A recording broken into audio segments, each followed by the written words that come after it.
तुझूं यादूं ऐं ही अकेलाई, तुझूं यादूं ऐं ही अकेलाई। ॻोठ हाजी लकाऊ ख़ान भंगवार खां अब्दुल रसूल भंगवार पंहिंजे प्यारे पुट मरूम ज़हूर ख़ान भंगवार जी यादि में कलम खणे थो।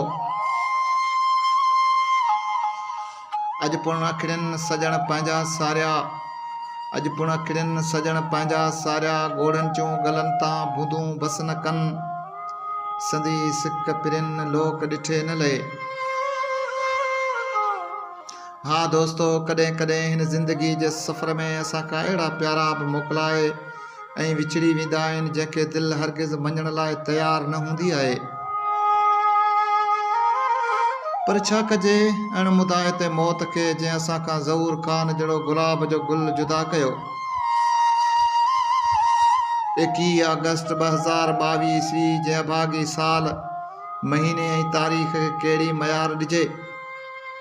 हिकु त शदीद बरसातुनि माण्हुनि माल पखियुनि खे बेघर करे छॾियो हो। मथां वरी असांखां इहो जिगर जो टुकड़ो खसियो वियो, जंहिंखे ॾिसी अखियुनि खे राहत ऐं सुरूर मिलंदो हो।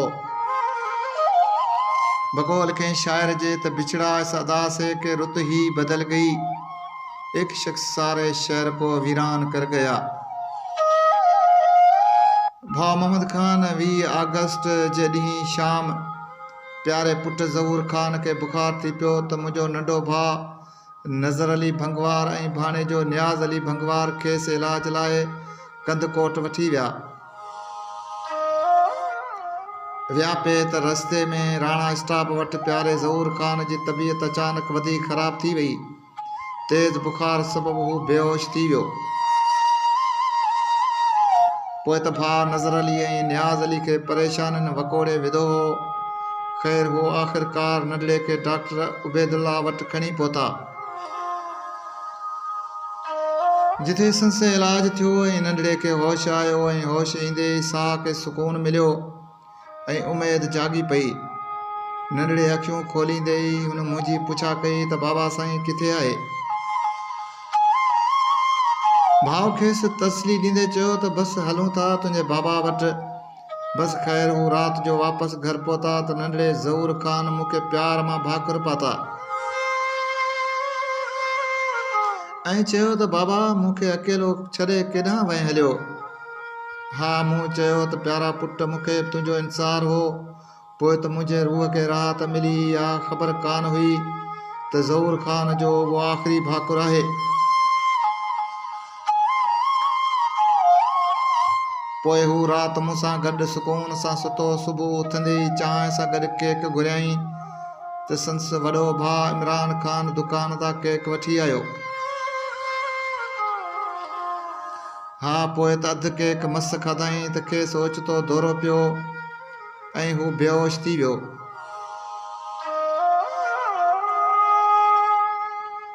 ऐं हा, पोइ भाउ मोहम्मद ख़ान प्यारे ज़हूर ख़ान हमेशह जे लाइ पंहिंजूं अखियूं ॿूटे छॾियूं ऐं उन पार हलियो वियो जिथां अॼु ताईं को बि वापसि न आहे आयो। पोइ असांजे पेरनि हेठां ज़मीन निकिरी वई ऐं असांजी काइनात ॼण त ढही वई हुजे। हर अखि आली थी वई। तॾहिं त शाह साहिब मौत खे हीअं चयो आहे त मार पोइ मौत तूं अणमुदाइतो आहीं, मार पोइ मौत तूं अणमुदाइतो आहीं। तो कई खान खपाया अरॾाई अणमोट, लाड़ो करी हा लतीफ़ चवे कान पवे हा का खोट।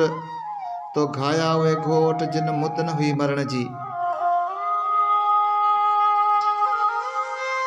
हा भाउ मोहम्मद ख़ान, ॿारड़ा त गुलाब जा गुल हूंदा आहिनि, तंहिं करे ज़हूर ख़ान खे बि त अञा नंढड़नि ॿारड़नि सां गॾु खेॾणो हो। हुनखे अञा त पोपटनि जे पुठियां डोड़ूं पाइणियूं हुयूं। हा, अञा हुनखे पंहिंजी अमड़ सां ॿाता ॿोल ॿोलणा हुआ, पर शायदि धणीअ खे ई मंज़ूर हो। अफ़सोस अॼु हू असांजे विच में नाहे रहियो, पर साणस घालियल लम्हा असांखे हर पल संस अकेलाई जो अहसासु ॾियारीनि था। ऐं यकीनन ज़िंदगी में अहिड़ा प्यारा नंढड़ा गुलाब जा गुल कॾहिं कॾहिं मिलंदा आहिनि जेके सदियुनि ताईं यादि रहंदा आहिनि, जंहिंजूं यादूं कंहिं न कंहिं मोड़ ते ज़रूरु संस यादगिरी जो अहसासु ॾियारीनि थियूं। मुंहिंजे ज़हूर ख़ान जे विछोड़े नंढनि तोड़े वॾनि जूं अखियूं ॻोड़नि सां भरे छॾियूं आहिनि। बसि दोस्तो, पंहिंजनि प्यारनि जो मौत, पंहिंजनि जो विछोड़ो छा थींदो आहे, इहा हाणे ख़बर पई आहे। सच पुछो साईं, हा सच पुछो साईं, जीव झुरी पियो आहे। धणी दर दुआ है तरफ़ पाक मुंहिंजे नंढड़े ज़हूर ख़ान भंगवार खे जन्नतुल फिरदौस में आला मक़ाम अता फरमाए। आमीन या रब्बिल आलमीन।